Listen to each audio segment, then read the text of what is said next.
Keisha said, we just wanted to remind people that we'll be going to the ALR conference coming up in a few weeks in Banff. We are having a social hour for the PAPRN network on Sunday after the poster session, so that's Sunday, February 11th from 7 to 8:30. And it's going to be right at the Banff Center in a place called the MacLab Bistro. And so it's just going to be an informal gathering for current and interested members of PAPRN. So if you're there and have people talking with you that are interested in joining, please feel free to invite them. It's a no host, but we will kind of coordinate. Oh, go ahead, Keisha. Okay, we'll have some snacks too. Oh yeah, snacks. Okay. no host bar. Right. And so yes, just an open invitation for you to invite anyone who's interested in learning more about PAPRN.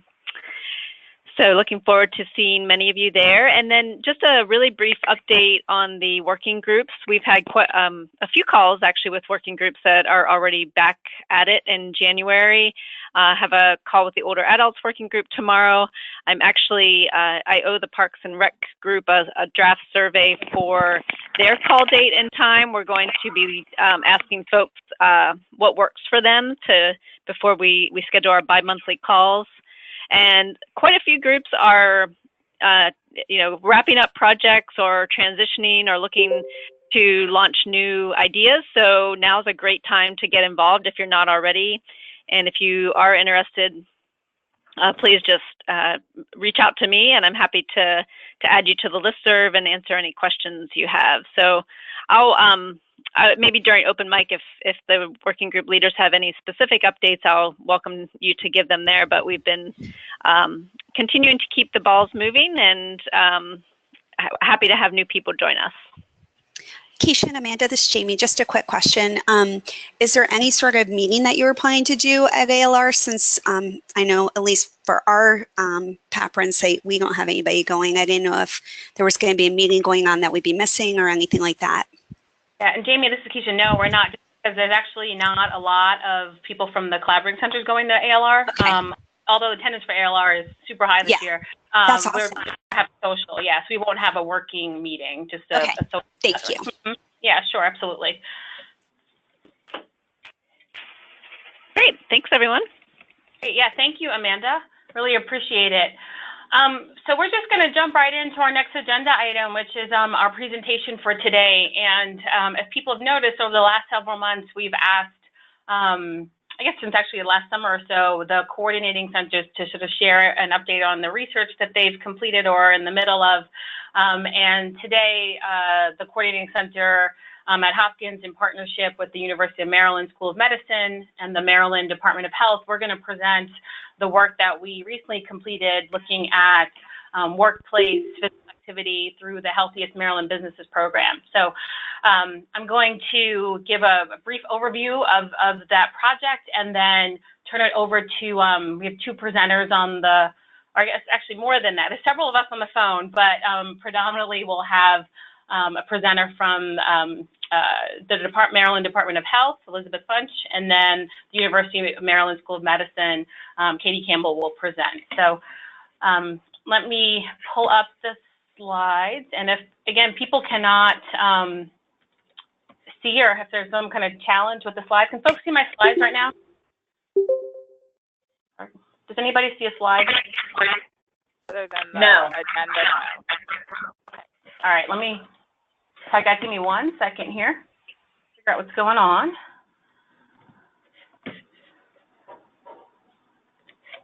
All right.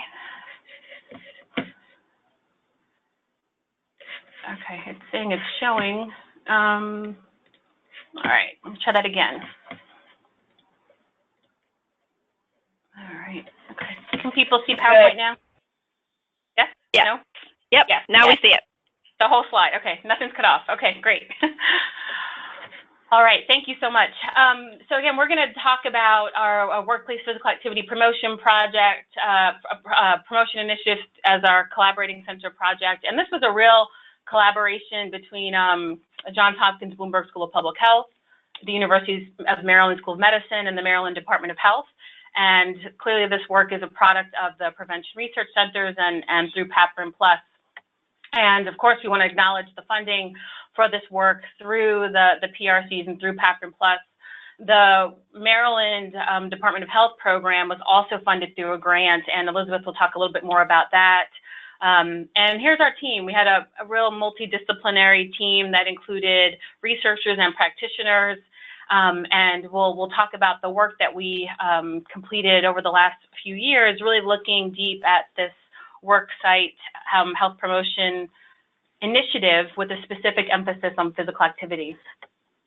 So this slide is just a overall objective and for the entire. Keisha, I think. Oh, sorry to interrupt. So I think your slides aren't advancing, at least not for me.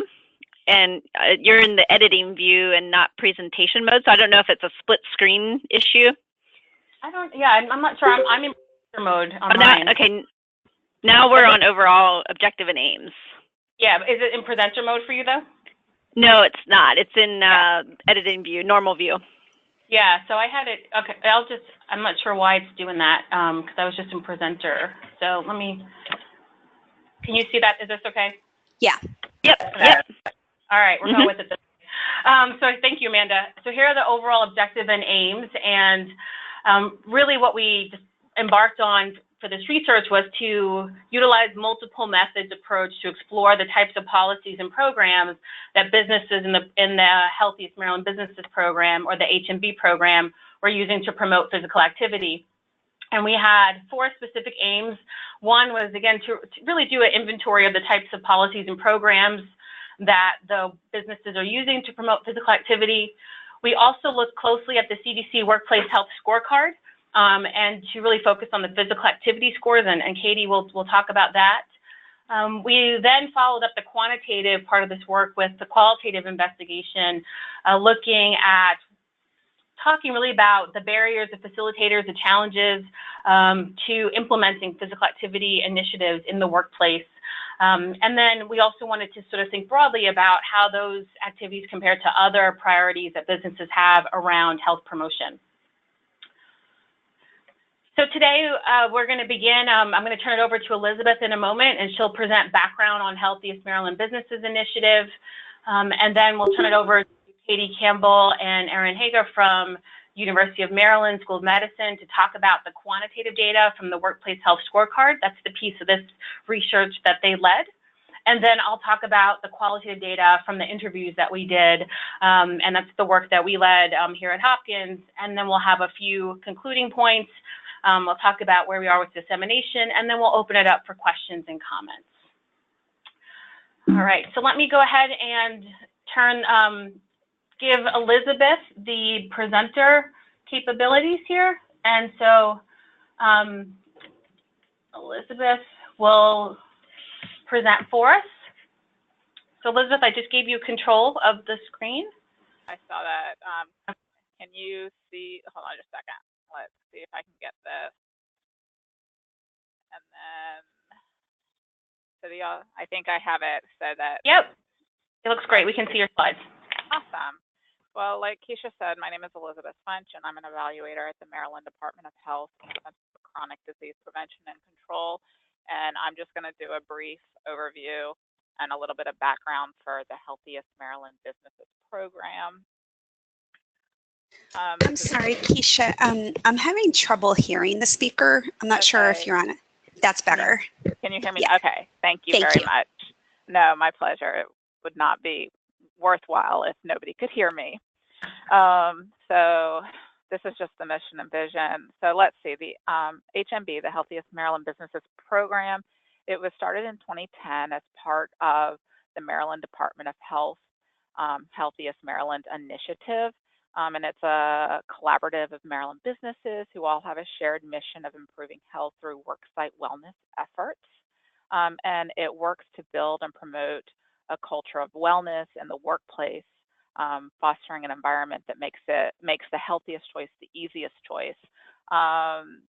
This program is funded in part through CDC grants. We have 2 different CDC grants that help fund this work. The goals of HMB are to raise awareness about the importance of sustaining a healthy workforce, to recruit business leaders who are champions of healthy workplace practices and policies, to assist businesses with worksite wellness programming that will improve their bottom line, and then to recognize businesses for their commitment and success to kind of creating that healthy worksite. The approach to HMB is a regional one. HMB has 6 regions: the Western region, Central region, Middle Eastern Shore, or sometimes called the Upper Shore region, the Lower Eastern Shore, the Southern region, and the Capital region.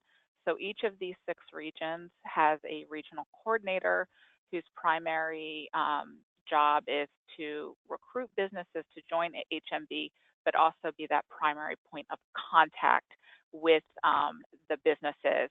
And these regional coordinators are experts trained in workplace wellness, and they offer individual tailored consultations to the businesses who are participating on worksite wellness best practices, and also provide available resources.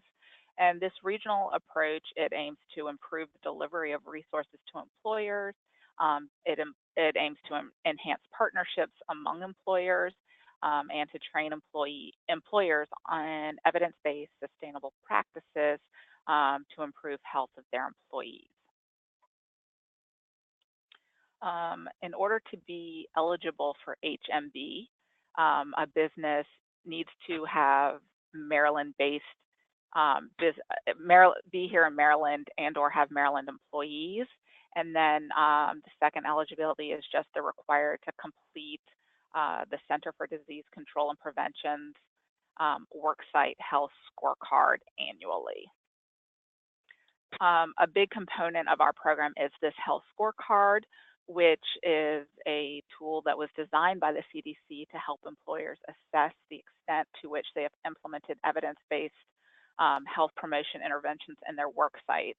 And there are 16 different modules, and there's one module on physical activity, which was the module that was focused in this overall project. And we ask that businesses take this health scorecard annually so that they can demonstrate progress in their worksite wellness programs, and also they have the opportunity to identify gaps and or areas where support or technical assistance may be needed. And our regional coordinators, when a business fills out a health scorecard, receives a copy, so they're able to go through and look at the scores and look at where the business is at. So when they go and meet with the business, they can offer kind of that tailored technical assistance. Businesses have several membership benefits, which include access to Healthy Maryland Business newsletter, consultations, trainings, mini grants, peer-to-peer support, recognition at a statewide event. There's actually, this year will be the ninth symposium to recognize those businesses who are members and are doing work around worksite wellness. They're listed on the website, and they have their successes highlighted. The Work at Health training that they're able to access is an employer-based training program that was also developed by the CDC to improve employers' organizational health and productivity by reducing chronic disease and risk for injury. And they're also, like, these mini grant opportunities are opportunities for businesses to receive monies for a targeted project. Previously, we've given out money for breastfeeding or lactation policies in order to improve access to lactation rooms for breastfeeding mothers. And the other one is for physical activity, to create a policy and implement a project regarding physical activity and access in the workplace. So currently we have 410 businesses across the state of Maryland who participate in our program, the Healthy Maryland Businesses Program, and over 200,000 Maryland employees are essentially touched by these policies that have these worksite wellness policies. And then 21 businesses have been awarded funding to support physical activity policy development in the workplace. So this is just a quick little map that's showing where all the businesses are located across the state of Maryland. Can I ask a question? Yes. What's the big conglomeration of in Howard? Why are there so many right there? That I mean, based on kind of my knowledge of the program, I would just say that that's where the central coordinator just worked very hard to recruit businesses in that. And they have such a big healthy, yeah, and they're doing so much work in the health space that it's not surprising. Right. I was just curious if there was targeting there or not. Well, another thing about this regional approach and having these coordinators and the one coordinator in each region is there's a lot of personal relationships. So there are quite a few businesses that come in because of a personal relationship or connection that the business may have with the coordinator or with someone the coordinator knows. So that kind of local relationship, I think, is a unique component and really important kind of to expanding the program and bringing in new businesses. Thank you. No, you're welcome. So Keisha, I am going to turn this back to you. Okay, great, thank you. And Jamie, thanks for that really good question about sort of what's going on in Howard County. I think Elizabeth is absolutely correct, and I do think that there's probably some extra interest too from the businesses there who are part of Healthiest Howard initiatives and everything going on there too. Yeah. Great, thank you so much, Elizabeth. So I'm going to turn it over to Katie to Katie, I just sent you the request to make you the presenter, and Katie will talk to us about the CDC Workplace Scorecard data and what we found. All right, so I'm going to get this set up here. Is everyone able to see my slide? Yes. Awesome. Great, so thanks for calling in today. My name is Katie Campbell, and so I'm the representative from the University of Maryland School of Medicine, and I get to talk about the scorecard findings for the businesses that enrolled in the Healthiest Maryland Businesses Project. So as Elizabeth told us, the program is sort of evaluated by having each worksite fill out the CDC Worksite Health Scorecard. And so it has asked questions about demographics such as business size and business type and industry type, in addition to asking questions about 16 health topics. And for the purposes of these analyses, we focused on physical activity. And so this is just a screenshot here of what the physical activity scorecard looks like. And each question is sort of based off of a physical activity best practice. And so businesses can get up to 24 points possible for completing the section of the scorecard. And the measures are endorsed by the best practices, like I said. And then each response item is weighted based on evidence. So as you can see here, there's some responses that are worth 3 points, while others might be worth 1 or 2 points. And that adds up to the 24 points possible for the physical activity section. And to just give you a sort of a timeline about how this evaluation occurs, businesses will enroll in HMB and they complete their scorecard right at enrollment. And then they have a year where they have access to all the wonderful member benefits with their regional coordinator, whether it's consultations or funding. And then again, at the end of the year, they're asked to complete a follow-up scorecard. So they'll take that physical activity section of the scorecard twice. And so the sort of timeline does not look the same for all businesses. As you can see across the top, this sort of represents that a business is enrolled and they complete the scorecard, and then they've been enrolled for an entire year, so they can complete the scorecard again. And then some businesses complete the scorecard at baseline, and then they don't complete a scorecard after 1 year. So although they enrolled and they might have access to this member benefits, they chose not to complete the evaluation portion of the program. And then some businesses had enrolled just before January of 2017 when we did the analysis, so they weren't eligible to complete this follow-up scorecard just because they hadn't been enrolled in the program for an entire year yet. So the objectives of this analysis are to examine the business level factors associated with physical best practices at baseline. So that might be industry type or business size. We also wanted to examine the changes in physical activity worksite best practices after they were enrolled for a year and had access to those member benefits. We also wanted to compare characteristics of businesses who maintain participation compared to those who discontinue. So if I just take you back a slide, that's that group in the middle that did complete their first scorecard but chose not to complete the second one. And then we also wanted to look at business level factors associated with change in physical activity scorecard after year of enrollment. So we did this by looking at business level demographic factors at baseline with ANOVAs. We looked at change in physical activity score with Maximars and paired t-tests. We compared businesses who maintained participation with chi-square test analyses and t-tests. And in order to see if there was business level factor associations with change in physical activity score, linear regression models were used. So just at enrollment, 346 businesses as of January 2017 had completed the scorecard, and it seems as now, though now we're up to 410. So of those that completed the scorecard, 325 completed the physical activity portion, so that's that 24-point scale. And then average physical activity score was a 10.13 out of those 24 points. And so if you look at the graphic here, we're looking at the first enrollment scorecard.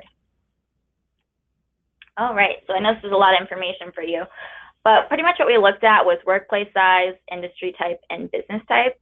And just to sort of sum up the demographics here, about half the businesses were considered very small, so that's less than 100 employees. There were a variety of industry types that were asked, probably about 16 categories, so they were condensed into transportation, communication, utilities, looking at services, also looking at retail, lodging, and entertainment, just government businesses, manufacturing, and then healthcare and social assistance. Healthcare services was actually a large proportion of businesses that ended up completing the scorecard.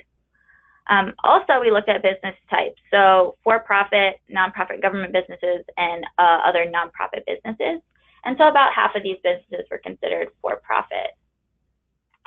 Looking at the physical activity score based on the demographics, there were significant differences in physical workplace size and physical activity score. Those large businesses did significantly higher at baseline than the small and very small businesses, and the medium-sized businesses did significantly better than the very small. And then there were significant findings also if we're looking at business type. So those nonprofit government businesses had a significantly higher physical activity score than the for-profit businesses. So for our follow-up scorecard here, if you can look at the graphic, we're here at that second time point. So as of January 2017, 202 businesses were eligible to complete this follow-up scorecard. So eligible here means that they've been enrolled in the program for at least a year. And so of those eligible, 89 businesses chose to complete this follow-up scorecard. And then so this graphic here sort of explains where the businesses are distributed. So 89 of those businesses completed baseline and follow-up scorecard. 113 chose not to complete that second scorecard. And then 123 were not eligible to complete that second scorecard yet. So if we look at change in physical activity score from baseline to after a year of enrolling in the program, the questions here that have the boxes around them were shown to be significant. So there was significant improvement among businesses that posted signs to posting signs to elevators and stairwell entrances, in addition to providing brochures, running a series of educational seminars and workshops, and providing free or subsidized self-management programs. And so this is sort of to be expected. These are the sort of the low-hanging fruit items. So businesses over the course of the year would be able to implement these changes. And also, if we look at overall physical activity score, there was a significant improvement from baseline to follow-up.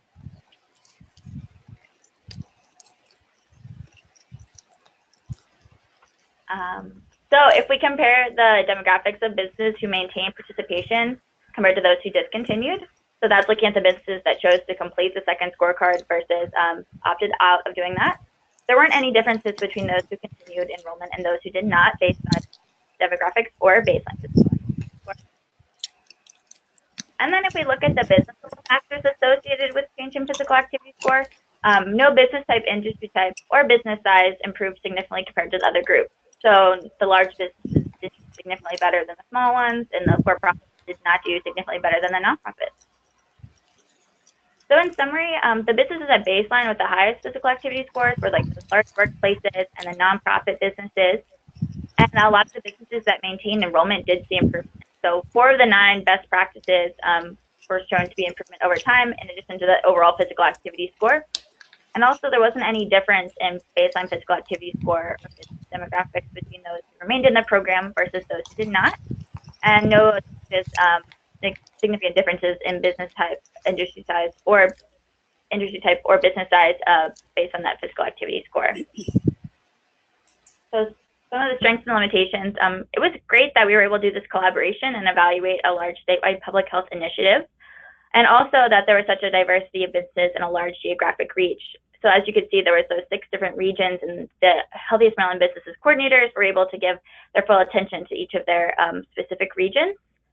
Another benefit is it was just low cost, and like I said before, it's a collaboration. So we got to work with a state public health institution in addition to PAPRN, and it was really a great effort for everyone. Some of the limitations for some of the businesses that were eligible to complete that second scorecard just chose not to, and that's just something we addressed. Also, the data is self-report, so businesses have a person that's filling out this scorecard for them. Also, it's a pre-post design, so unfortunately there was no control group. And also, the health scorecard doesn't give you detailed information about types of programs that businesses are using and implementing. But fun fact, there was qualitative findings that might be able to tell us more about why those businesses were successful. So, passing it on. Great, thank you, Katie, for setting me up so well. So we'll take questions at the end for Elizabeth or Katie or myself. So I'm going to go back and make myself the presenter again.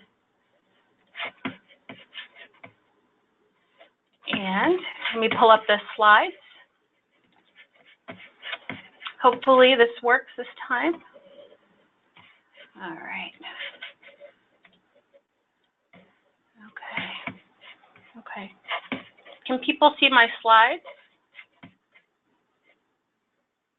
Yes.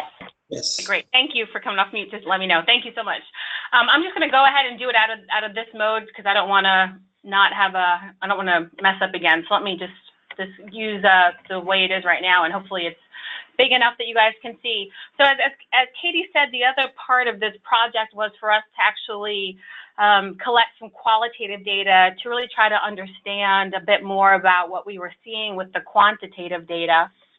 So what we ended up doing was we conducted a multiple case study where the cases are the businesses in the HMB program, and we did key informant interviews with the program implementers. So Elizabeth nicely laid out the program overview. So it was those regional coordinators and the overall coordinator. We also talked to key informants from the businesses in our cases, and we collected documents from each of the businesses to better understand the policies or examples of the kinds of things that they were doing. So as you saw from Elizabeth's slide, the businesses are located across the state of Maryland, which from where we are in Baltimore could take, 3, almost 4 hours to drive to the shores or way out in Garrett County out where it's very rural. So we conducted telephone interviews with the 6 regional coordinators and the overall HMB coordinator. And the purpose of these interviews were to explore the coordinators' roles. What were they doing in their day-to-day? What kind of support did they provide for the businesses? What were the resources that they gave them also? What were their perspectives specifically on the scorecard? And then we asked about facilitators and barriers for PA initiatives, the physical activity initiatives. And then we reviewed relevant documents that they shared with us. In terms of selecting the businesses for the case studies, so the first wave, we used a 2-stage approach. So the first component of this was the CDC scorecard that Katie mentioned. There were a few questions that were added to one of the scorecards that asked about if a business was willing to participate in this study. And for the businesses that said yes, we put those aside. And then from our interviews with the coordinators and the overall coordinator, we received recommendations for other businesses that we might consider speaking with as well. And what we did is we tried to really create a purposeful sample where we then stratified all of the businesses in our sample. And we had about 35 or so. and we stratified them by size, by type, by county in order to get enough distribution. And then we contacted businesses within each of our stratification cells in order to get a sample of 15 businesses, which is the number we had selected a priori when we started this work. And ultimately, we just went down the list within each of those categories. We only had a couple of businesses that we reached out to that said they weren't available just because it was the wrong time of the year or just because of timing. But by and large, all of the businesses that we contacted, with the exception of these two or so, were agreed to participate in an interview. We offered in-person interviews. Those also ended up all happening over the phone for scheduling and I think ease for both sides. And we asked for relevant documents from the businesses. We reviewed those, and the interviews really focused on what was that particular person's role with the program? You know, what was their perspectives on leadership? How was leadership involved in the initiative? What were some of the facilitators to success, and success being defined as implementation and use by the employees of the initiatives that were being proposed. We also asked about challenges, resources that they had or didn't have, and what was the role of data and evaluation and evidence-based practices in terms of what was happening in the businesses. I will say for each business we contacted, we asked who was the most knowledgeable person to answer these questions. And so when we, that was with the screening before we did consent. And so for each person, each business, we felt we talked to the most knowledgeable person. And for every place, there was a lead person who was that person, whether it was the head of HR, or there were a number of businesses that had worksite wellness committees. And so that was the person we spoke with. We recorded all of the interviews, we transcribed them, coded them and analyzed them using thematic coding. And in the interest of time, I'll sort of highlight some of our main findings, but this is just a table describing the 15 businesses. You'll see that we had businesses that had as few as 10 employees, all the way up to businesses that had over 8,000 employees. And we used standard definitions in terms of small, medium, and large. So we had a number of sectors. Healthcare and social services were sort of overly represented. We had a number of those here. And we had a mix of for-profit, nonprofit government, which we grouped together. And then the geographic areas, we felt really good. We had some representation in terms of businesses from urban, suburban, and rural areas. Again, a few extra rural areas here. But we did feel like we had some good diversity in terms of getting perspectives for this. When we asked businesses what they were doing specifically around physical activity, the number one activity people talked about was walking meetings and walking groups or clubs. Some businesses offered gym membership discounts. A number had just like a one-time class, right, where they would do a yoga class or a Zumba class. We heard a lot about wellness challenges, and I want to say something about that because this will come back up a little bit later. But for each of the businesses that mentioned wellness challenges, they talked about the importance of incentives, and I think we all get that, right? So having incentives that the employees care about, and having incentives that the employees value. And why this is important is that in one of our businesses talked about how they did challenges around physical activity, and whoever was the most active, their reward, their prize, quote unquote, would be that they got to park in the prime parking spot, which is the one closest to the building. And so, you know, if you think about efforts to increase activity and increase steps, right? So winning a step challenge, you get to park closest to the building as the reward. And wondering, you know, how businesses are incentivizing participation with prizes that actually may be counter to their long-term goals around activity. And it was just something that came up a couple of times.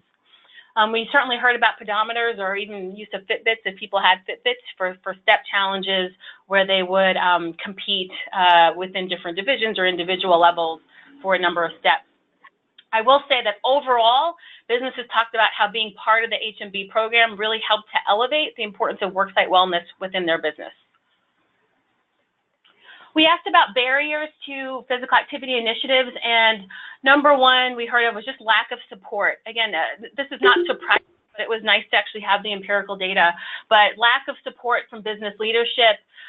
For some businesses, they talked about it was hard for the person inside the business really implementing these efforts to make physical activity a priority if it wasn't a priority for leadership. We heard a lot about limited resources, particularly for the small businesses in our sample, and just again not having just dollars to actually do some more innovative types of initiatives. They really relied on the coordinators in those cases especially, but just not having a lot of resources to do more.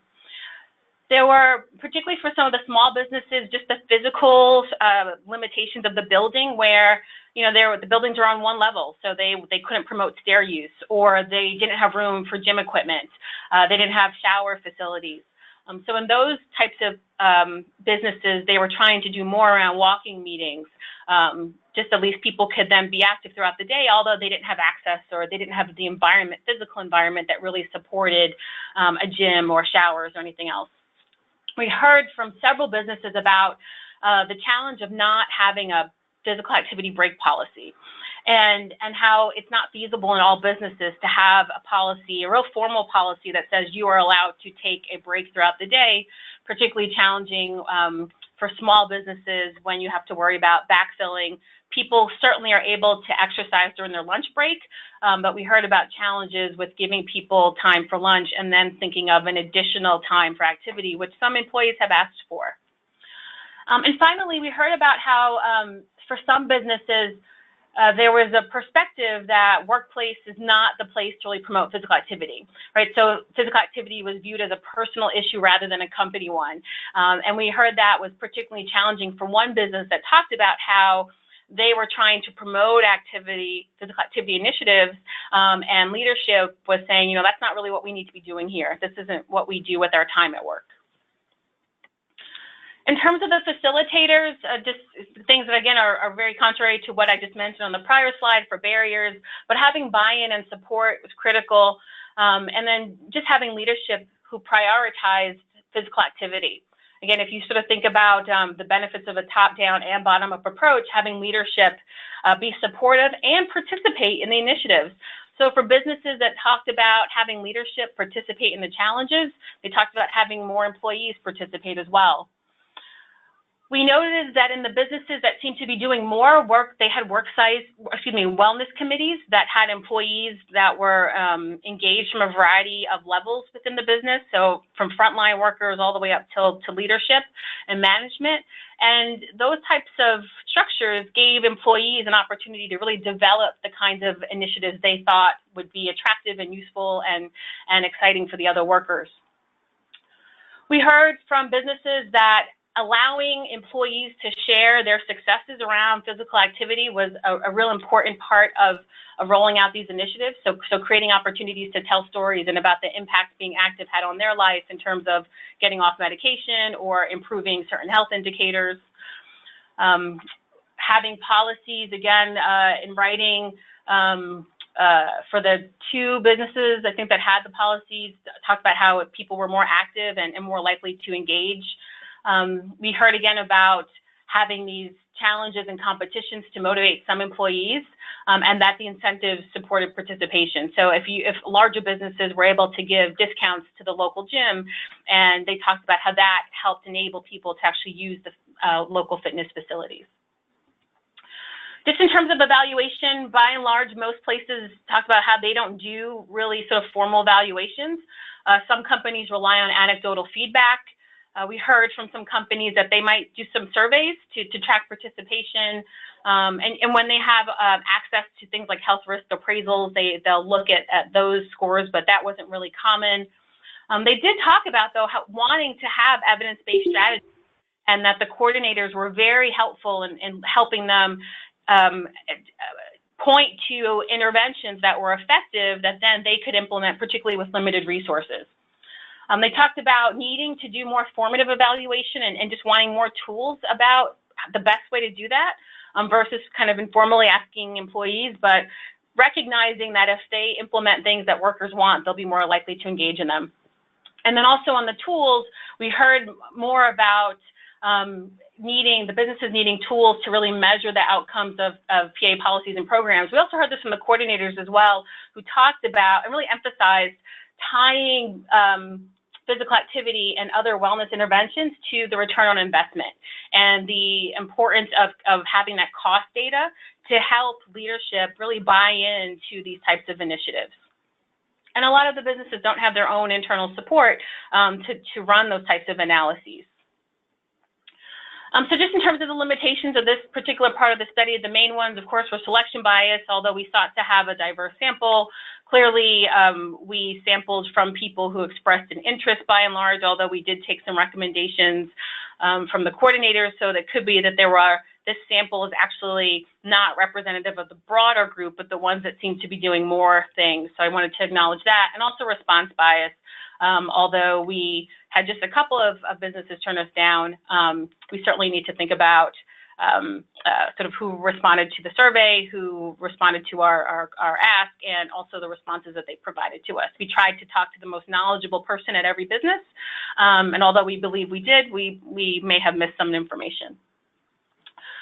So in terms of overall conclusions across the entire project, I think that we noted that the CDC scorecard is useful for benchmarking for businesses and tracking progress, particularly because it gives everybody the same sort of metrics to look at, and is so diverse in terms of the domains that are covered on here. Clearly, we focus on physical activity, but I think Elizabeth mentioned breastfeeding, but there are so many other areas that businesses can look at. It was clear that the HMB program really increased attention to worksite wellness for the businesses. We saw that business size was important. We saw from the data that Katie presented that the large workplaces had the highest scores overall, and we also noted from the qualitative data that the small workplaces really had some implementation challenges, particularly due to lack of resource. We noted that there's really a need for cultural change in some businesses, or formal or maybe even informal policies related to the cultural change to help support physical activity breaks, and then really just helping employees feel like it's acceptable when possible during the workday to be more active, and when it's not, to sort of to have more opportunities for things like walking meetings are potentially useful. We encourage businesses to really think about how they're using incentives and rewards.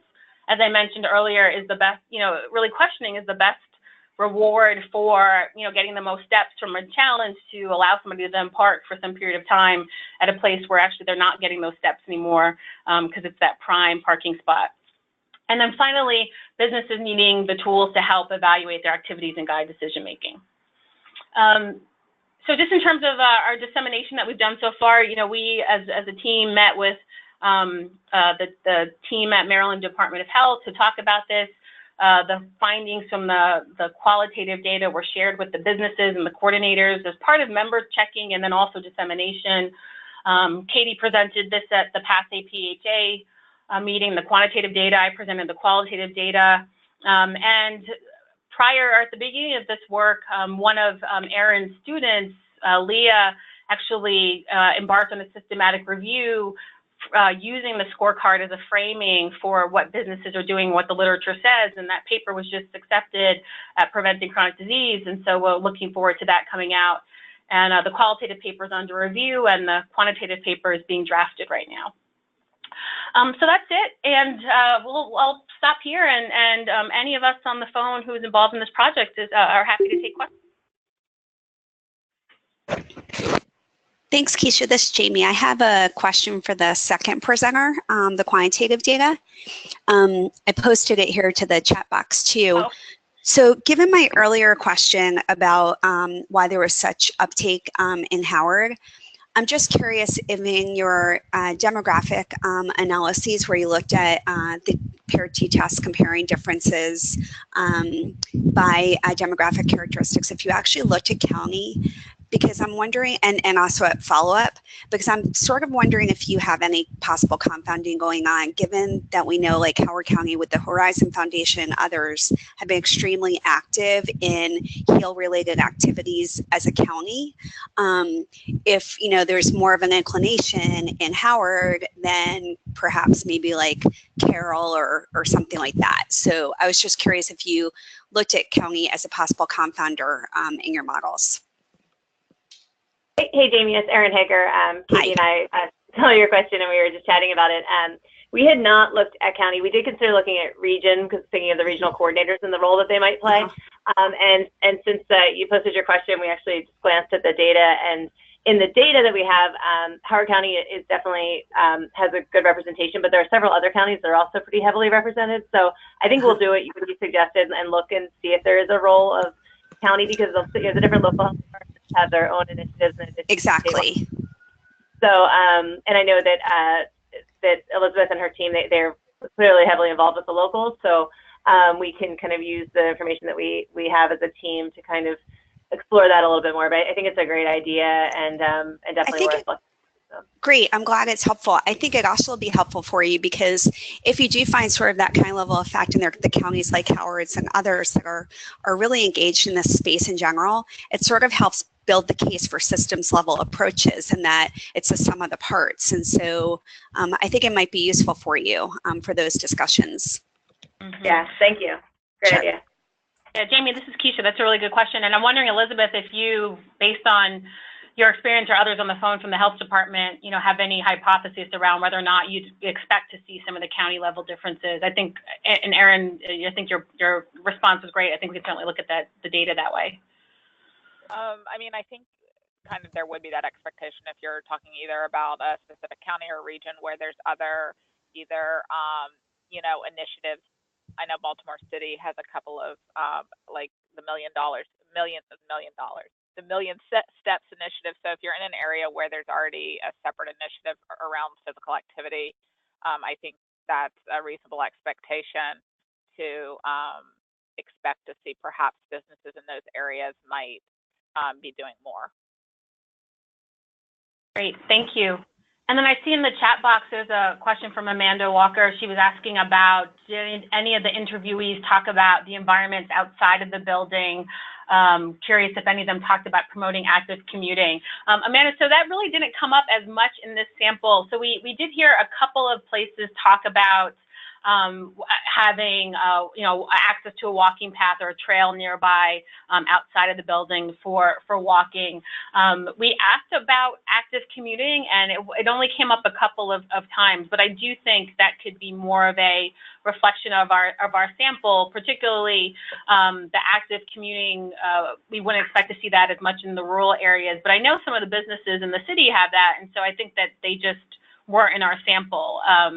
I don't know if folks from the Department of Health have anything to add to that, but we didn't see it as much in our sample of 15.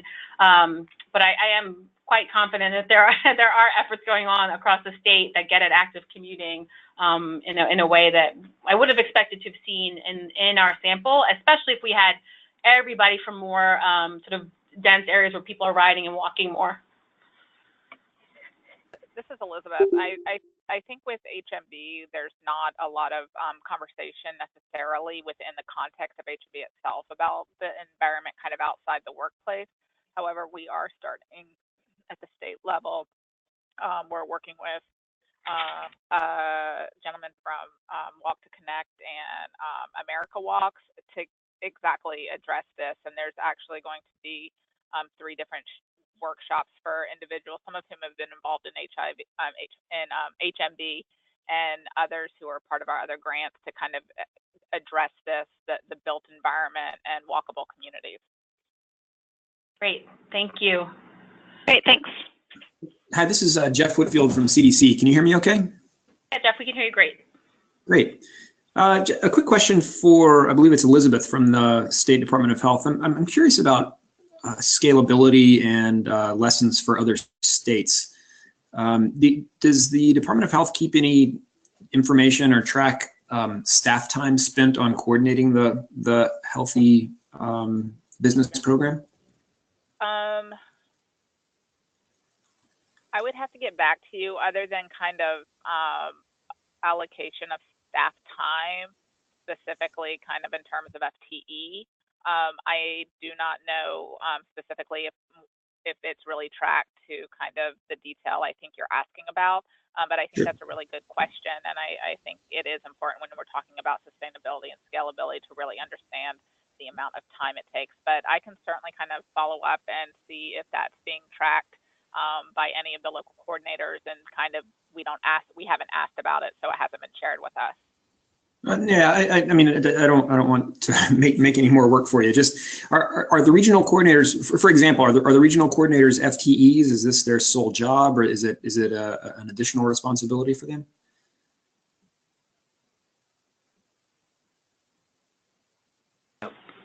Elizabeth?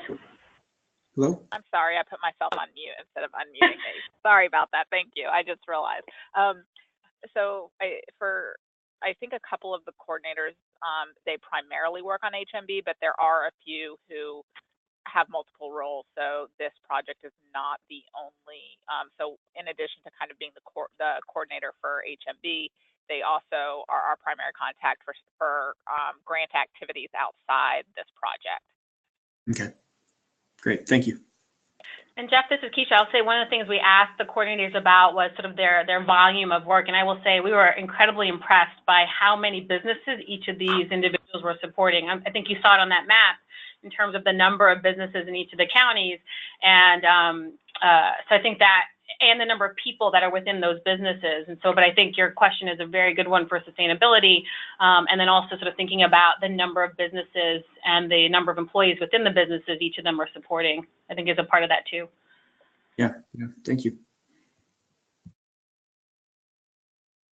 Great. Any other questions? Okay. All right. Well, I just want to thank everybody from our team who made time to present, and I hope that all of you who are listening today found the presentation interesting and useful. And a recording from this call will be up, and I'll check with everybody about posting a PDF of the slides so folks can get access to that. And feel free to follow with any of us after this call for if you have questions about any of this work. In our last couple of minutes, I wanted to just give people time during our open mic to make any announcements. I know, Amanda, you have something, and Jamie, I know we're going to send out something about the webinar, but maybe you want to announce that as well. But Amanda, do you want to go ahead? Sure. I've just two quick announcements from some of our PAPRN network friends and network members. One from Jordan Carlson. He is partnering with the Safe Routes to School National Partnership, doing a survey of walking school bus coordination, and they have a survey that they would like to, they're looking to disseminate, and they are asking at least 200 school level coordinators to complete the survey. So if you know anyone who is in that position, or if you yourself are, we will be sending that out with the call notes. So please be on the lookout for that, and feel free to forward it on to anyone you think would be interested in that. And the other announcement is just NRPA has their call for abstracts open, and it will be closing on February 23rd. So if you're doing any work related to Parks and Recreation, be sure to be on the lookout for that, and we'll include the link to that abstract submission site as well. Great, thank you, Amanda. Mm-hmm. Amy, you want to make Sure, thanks. So Keisha's going to send this out in the call notes, but America Walks is hosting a webinar on Tuesday, February 27th at 3 p.m. Eastern, 2 p.m. Central, and 12 p.m. Pacific, called From the Ground Up, Built Environment Strategies and Support for Walkable Communities.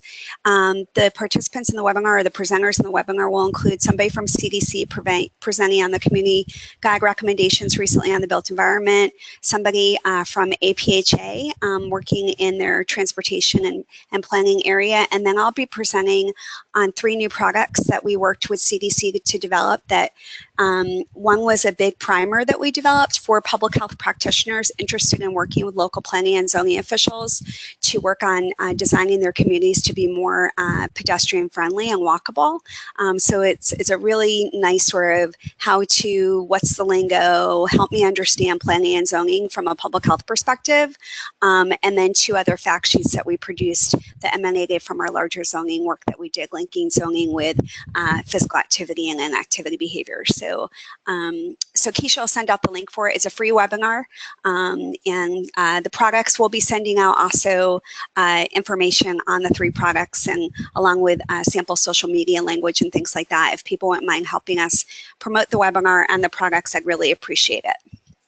Great, thank you, Jamie. And so we will send out the notes next week, and with announcements for the survey and the webinar and the other information mentioned, and a reminder about the people at ALR folks will be there. So since it is 1:59, let me go ahead and just wrap this up today. And thank you again to all of you for being on today. Feel free to reach out to myself or any of the other presenters. We're happy to follow up with you about our work. And thank you all again for making time this afternoon for this call. And if you're interested in presenting on a future call, our next meeting is at the last Thursday in March. So encourage you to participate in that one. And if you'd like to present something, we look forward to hearing from you. So thank you, everyone, and hope you have a great day. Thanks, Keisha. Bye. You're welcome. Hey, thanks, Keisha.